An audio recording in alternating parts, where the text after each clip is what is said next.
Speaking of interesting, we've got the perfect guy on for this show. Deshaun Watson wants out of Houston, has made that very clear. And as a Jets fan, I'm looking at my chops. I'm looking, Connor. I'm gonna bathe in the possibilities of Deshaun Watson going to the Jets and them having a competent quarterback. However, some odds here before we kick it to you.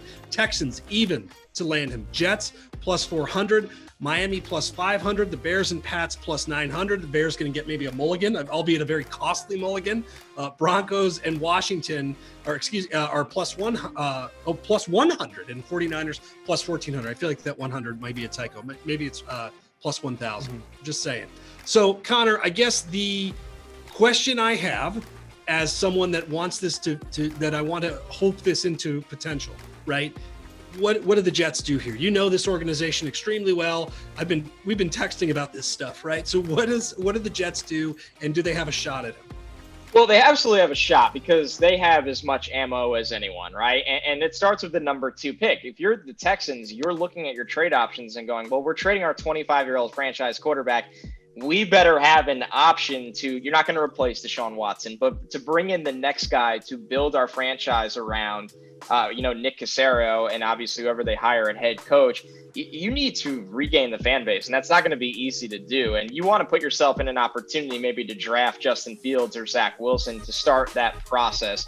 If you don't take back, a Sam Darnold, or I know Tua's been connected to them a lot. We'll see about that. But that's why the Jets and the Dolphins are in the mix here, because the number 2 and number 3 picks, which was the Texans pick, which is kind of ironic.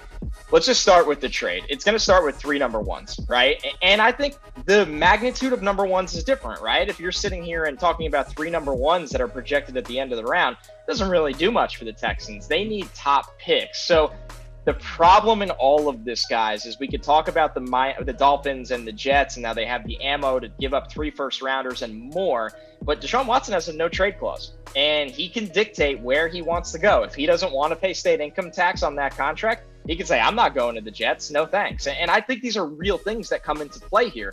We've already heard the leaks about how he likes Miami.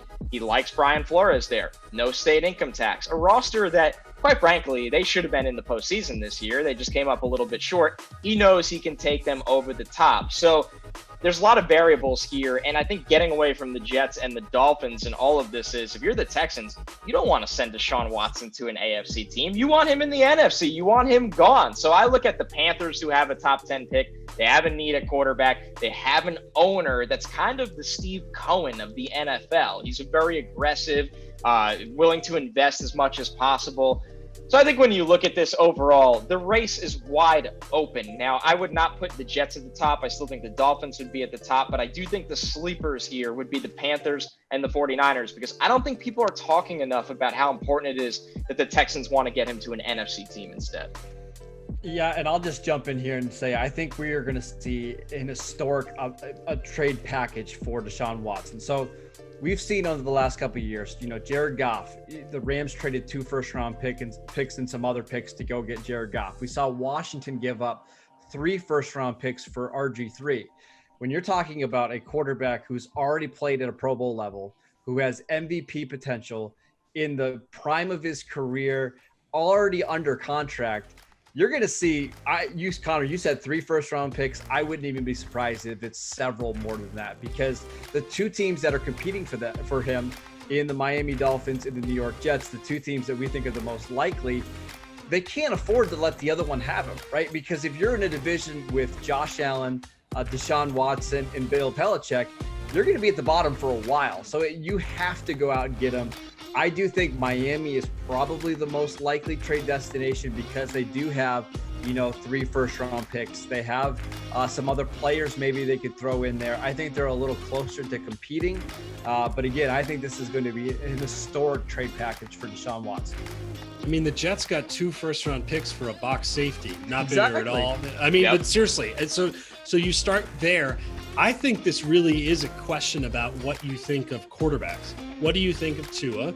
And the whole vibe there has been very odd. You've got players saying they wanted Fitzpatrick. And then, Connor, what do the Jets think of Zach Wilson, or I'm going to just say Zach Wilson, Justin Fields potentially, but that is, you've got cheaper options there.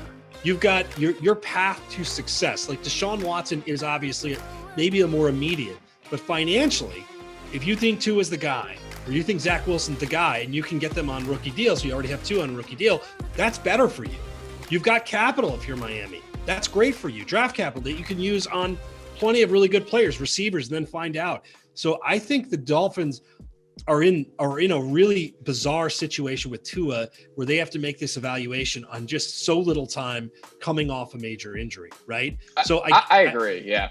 So Connor, if you're the Jets, I know you, and you guys actually, I'd love both of your opinions. If you're the Jets and the offer is 3 first-round picks and Sam Darnold, you have two first-round picks for the next 2 years. Do you pull that off? And by the way, I'm turning this into a Jets podcast selfishly for me, so I apologize. Connor, does that work? Yes. Does it work? I mean, for the Jets, absolutely. Because number one, if you're acquiring Deshaun Watson, Sam Darnold is being traded no matter what. So you're more than willing to throw him in that deal. Now, what I will say is they believe internally that they'll be able to get a 1 from him in a separate deal. I don't believe that. I think he'll bring back a 2nd-round pick instead. But they think they're, something earlier, Marcus said earlier in the show is the quarterback market is insane this year. There's just so many teams that need quarterbacks. So there's talks internally that they think they can get a 1 for Darnold. Once again, I don't believe that. So I do think if that was the price, the Jets would do it. Now, can you get him to waive the no trade clause? Nobody knows the answer to that right now. Can you outbid a lot of teams that might be able to give you more? Do they like Darnold more than Tua? Do they not like either of them? Because quite frankly, Darnold struggled immensely for 3 years now. People are very low on what they saw from Tua last year. I think we should give him some more time. But you're also talking about trading a top 5 quarterback that's 25 years old for a flyer at this point. So there's a lot of variables here. And I will say this for Joe Douglas, because I think we don't talk about this enough. The Jets roster is not in the same position as a Miami or someone like that. They have a lot of holes. I don't think they would sign up to trade 4 first-round picks and more mid-round picks because they don't want Watson to be put in a situation that he was in Houston, that Darnold was already in with the Jets. They know that they have to build up this team all the way around. And maybe they do like a Zach Wilson at number 2 that they're comfortable saying, hey, we just can't mortgage that much assets as much as the player is phenomenal. Connor, I've got a quick question for you before we move on. Washington, they need a franchise quarterback, but they don't have the draft capital that, the Jets or the Dolphins have. But they do have Chase Young. What would it take on top of Chase Young to get that deal done?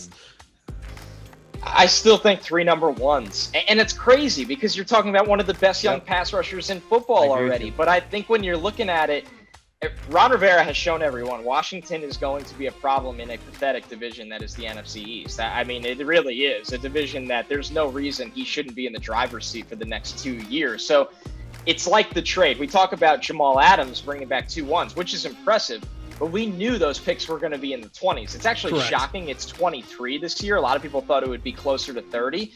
So I think when you look at it, even if you threw Chase Young in that deal, which I think it would start with that, right? I don't see how Washington can pull that off without a premier player at the front of it. I still think it's 3 number 1 picks. So like you alluded to earlier in this conversation, Marcus, this is a trade, a magnitude of a trade that, quite frankly, we have not seen in this era of the NFL. I'll go back real quick to tie a bow on this thing. Marcus, something you said, I think Texans, this is just a screw up of monumental proportions, by the way. Yes. This is, you've found the solution to a lot of football problems and you're letting it slip away.